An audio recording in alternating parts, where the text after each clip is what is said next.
data fundamentally is a byproduct of the information society. Everything we do on a computer creates a transaction record, everything.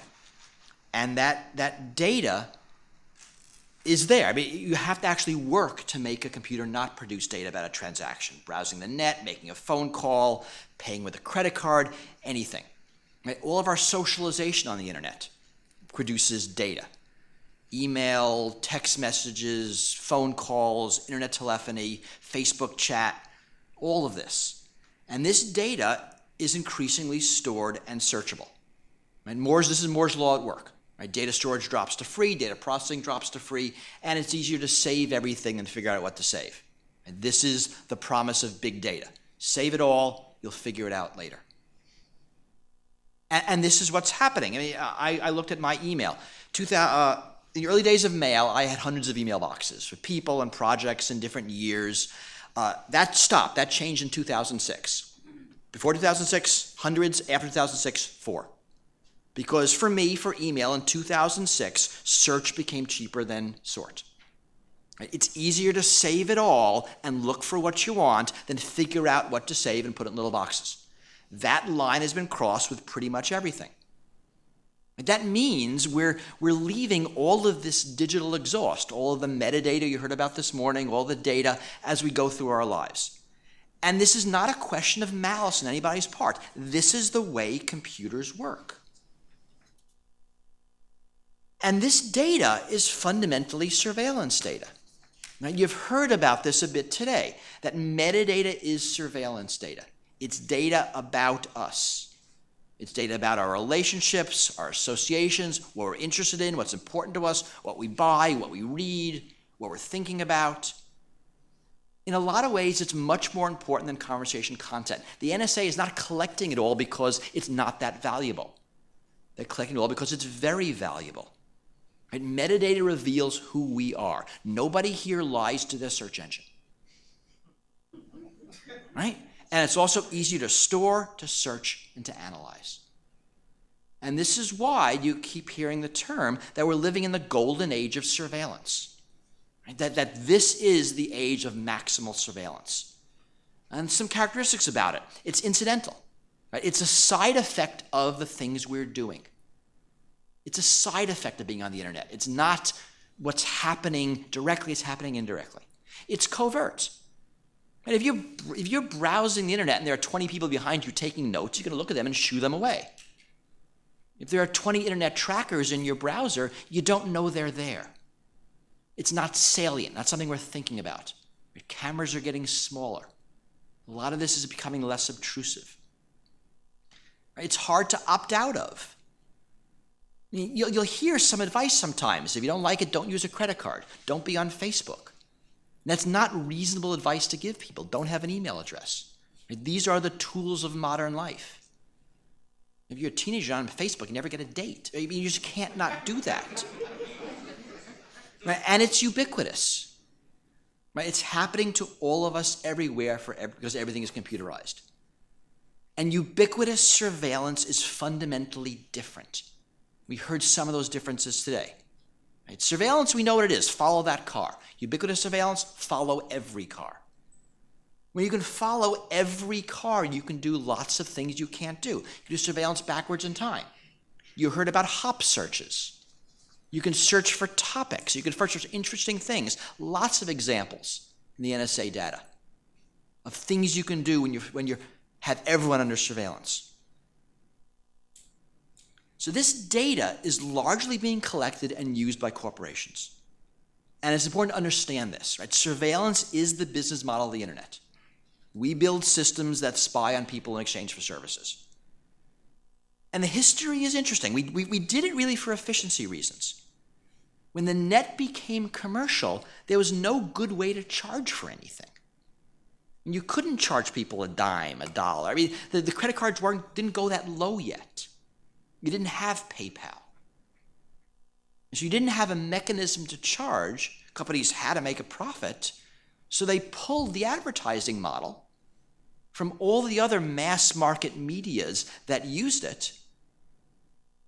Especially on the internet, we all expect it to be free. Sites that charged subscriptions just disappeared. and advertising to what was left. And what the net gave you was the ability to personalize. And that was discovered pretty quickly. This merges with the data broker industry, which came from direct mail, and their job was to divide all of us into lots of little categories so we can get the right junk mail. That industry melds with the early internet advertising industry, and you get what we have today. You get sites that basically make their business spying on you. That's Google, that's Facebook. And there's a saying we often hear at these conferences, if you're not the customer, you're the product.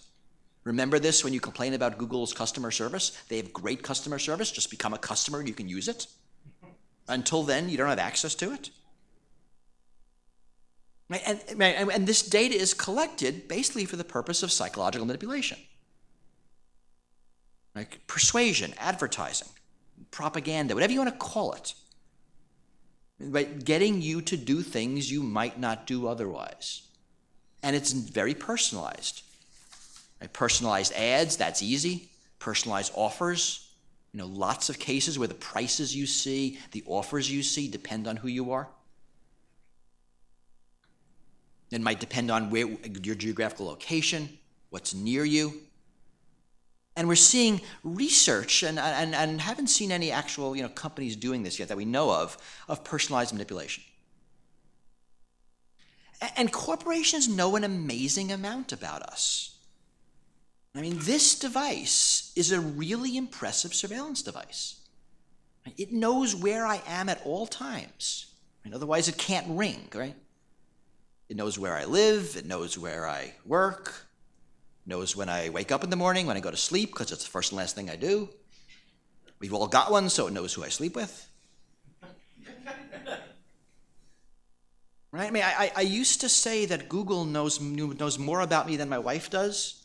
Now, that's true, but it actually doesn't go far enough. Google knows more about me than I know, because Google remembers better. And Google knows what kind of porn all of you like. And that's kind of creepy. Who knows you're here? Now, your cell phone knows, that's easy. And Google probably knows because you probably got Google Maps enabled, or maybe you have Apple Maps. Did you take an Uber here? Did you buy something with a credit card nearby? Use an ATM machine? Now, any one of the surveillance cameras out there? The number of companies that track us just simply by the fact that we exist. I could mention that you use the metro. And government surveillance largely piggybacks on these capabilities. We learned from the Snowden documents, NSA uses internet cookies, our logins, cell phone location data, all of this stuff. And it's not that the NSA woke up in the morning and said, let's spy on everybody in the world. They woke up this morning and said, wow, these corporations are spying on everyone in the world. Let's get ourselves a copy. And they do through a variety of mechanisms. Right? They purchase through compulsion, through coercion, through theft, depending on the data and where it's located and their relationship with the company that has it. And this allows governments, not just the US, all governments, to get away with a level of surveillance we would never allow otherwise. And if the government passed a law saying we must wear a tracking device 24/7, all of us, we would rebel in a minute. Yet we put this in our pocket every morning without thinking.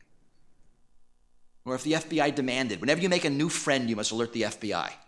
Right? You're laughing, but you all alert Facebook. Right? Would we give a copy of our correspondence to the police? No, we give it to Google. I mean, Steve Belvin said earlier this morning that he runs his own email server. I also don't put my email on Google because I don't want Google to have my email. Last time I checked, and I did check, Google has about a third of my email because you all put your email on Google.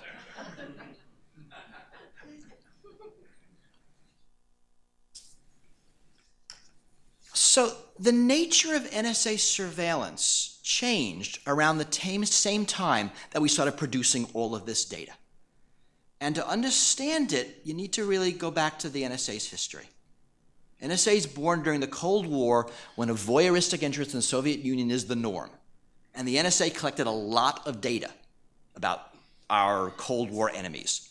right? Some of it useful, most of it not. I mean, it's a lot easier to predict the speed of the new Russian main battle tank than it is to predict the fall of communism. And that mission waned after the fall of communism. And budgets got lower, and the NSA did less surveillance. But that changed. That changed the terrorist attacks of September 11th. Surveillance got a new lease on life, and a very different lease on life. But the intelligence community was given an impossible mission. Never again. Right? Ridiculous. But when you have the quixotic goal of preventing something from happening, the only way you could possibly have a chance is to try to know everything that does happen. And when the enemy can be anyone, anywhere, your reaction is going to be to spy on everyone, everywhere. So the NSA shifted from government on government espionage to government on people surveillance. Remember when we learned that the NSA is spying on Angela Merkel's cell phone? I think that's the one NSA revelation. I thought that was exactly what should be done. Right? Spying on foreign leaders, check. Right? It's the other 50 million Germans that we should think about. Right? So from espionage to surveillance, and from targeted surveillance to bulk surveillance. At the same time, there's another change that affected how this works. That's the nature of communications. It used to be that that the physical communication link determined what the communications were. If you wanted to spy on a Soviet military link between Moscow and Vladivostok, you would know with 100% certainty that there would be no communications from Iowa on that wire. Like the separate links, the separate phone networks, the separate radio networks, separate satellite networks, they were physically different. The internet changes that. The internet doesn't work that way. If you are in Moscow and sending an email to Vladivostok, it will probably go through the United States. Right? Brazil learned this. They were kind of surprised to learn that all the internet to Europe goes through Florida. That's the way it works. And all the communications are intermingled. So you can't easily pull out Afghani internet conversations because everything else is mixed up in there. Right? There's one global communications infrastructure. And we're seeing the same thing happen with storage. Right? The rise of cloud computing means there's one storage infrastructure. I mean, you want to listen in on, I'm going to make this up, on Syrians, you got to go to where they are, which is going to be Gmail, which is going to have everything else too. Right? There's no longer separate storage. Everything is together. Or even further back, that your files will be on your computer. Now they're not, right? You got them all in the cloud. So these few companies hold everything. And they're telecom companies, and they're these service providers. So what we really have, and the way to think about it is a public-private surveillance partnership. I mean, there's a lot of places this grates, but both groups are very happy spying on us for reasons of profit and for reasons of control. I mean, again, it depends on the company and the country. You look at control, some countries doing it for law enforcement and terrorism fighting, some for actual social control and protecting against new ideas. But the groups are pretty much in line. And you see a lot going back and forth. Right? Corporations mine government databases all the time. Governments leverage corporate data collection all the time. Lots of private corporations support government surveillance, whether it's government contractors building this stuff. I assure you the Utah data facility is not being built by government employees. There's a lot of very valuable contracts building that. Right? Surveillance technology providers, cyber weapons arms manufacturers selling this technology both to U.S. at the local level and to lots of countries around the world that you probably don't want to have this technology. I mean, there's a whole security industrial complex. And this makes it hard to pass reform. I mean, you're not going to see privacy laws protecting us in the market as long as the government wants the data that comes that way. I mean, you're not going to see major government reform as long as there's a lot of lobbying dollars making profit off of surveillance. And this gets to be a very hard problem. Now, we are seeing breaks. We heard earlier about the case involving Microsoft and data held in Ireland. I think there's a difference in generation here. The telcos went through the Cold War assisting NSA surveillance. Right? So when the NSA went to AT&T and said, we want to spy on the internet, they said, great, put yourself in that closet over there, lock the door, don't tell anybody. Right? You know, when they went to Yahoo and Yahoo said, no, I'm going to go take you to court. I think that's very generational. And I like seeing the fact that right now there is PR value in fighting. I mean, Apple is making a lot of hay on, we're not going to cooperate with the NSA. There was a debate between Tim Cook and Admiral Rogers a couple of days ago at an event. I haven't seen the transcript yet, but supposedly it was pretty good. Now you're seeing Microsoft and Yahoo and Facebook and companies really doing more work. But to me, this is around the edges. I mean, you still have the largest, the two largest collections of tagged photos are inside the NSA and inside Facebook. And the Facebook ones are being mined by government. There was an article a couple of days ago about the DNA databases by companies like 23andMe being pulled at by the FBI, who wants it in their DNA database. All right, so why does this matter? I think it's important. And the last panel was fantastic because it really got to the heart of why this matters. I mean, what are the political liberty issues here? Right? We heard about accusation by data. We heard about the chilling effects. We heard about inhibiting dissent. The comment we heard about surveillance being used to control dissent that affects power. That's a really important statement.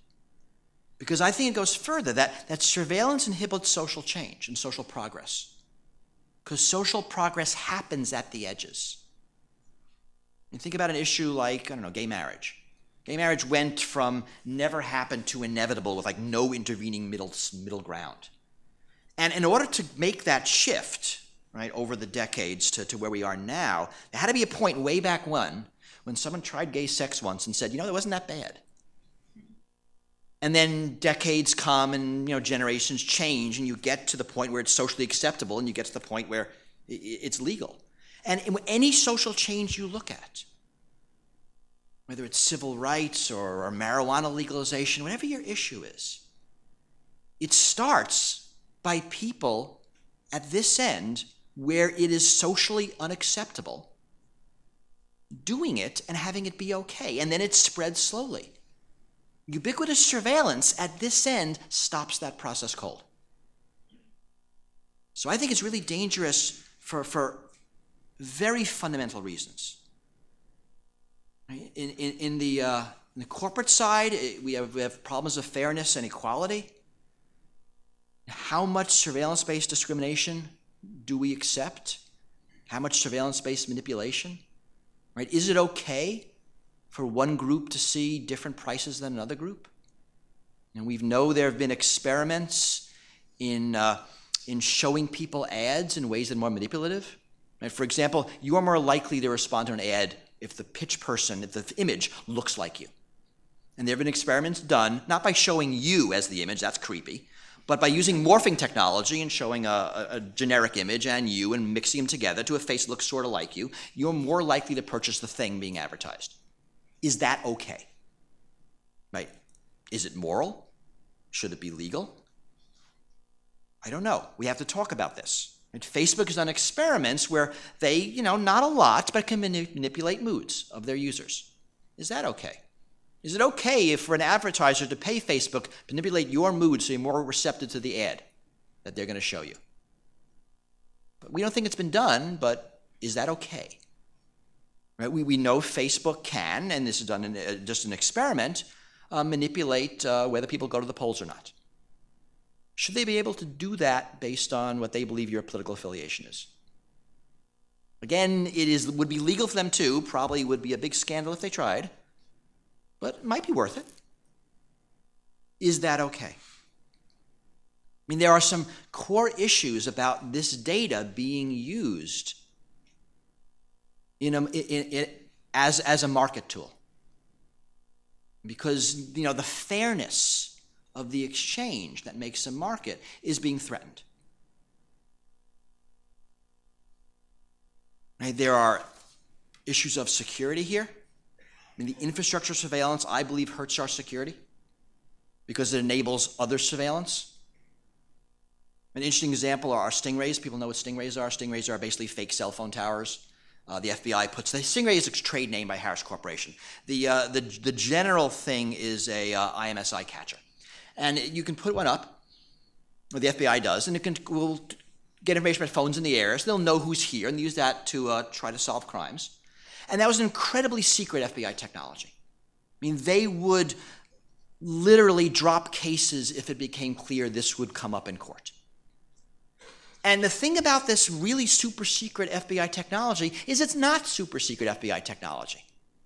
Lots of countries can do this. You right now can go on Alibaba.com and buy yourself an IMSI catcher for $1,000. A couple of years ago, one of the online magazines drove a van that detects these things around D.C. and found like 30 or 40 of them around embassies and government buildings run by we have no idea who. Right? It's our choice.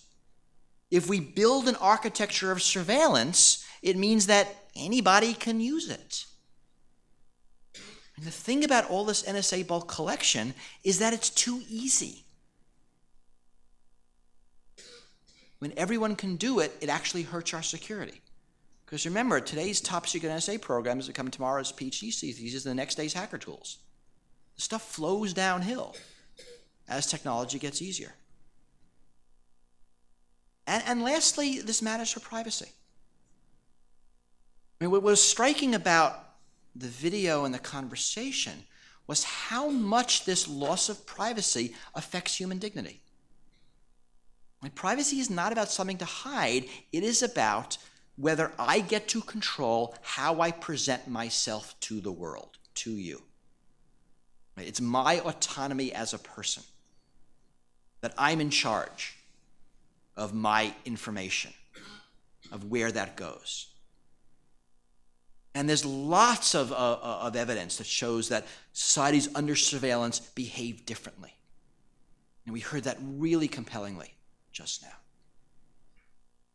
And that is a huge loss to us as a culture, as a society, as a species, and something worth saving, even at the expense of a little bit of crime. So that's where we are. Where we're going, I think it's to like snacks or something. Thank you.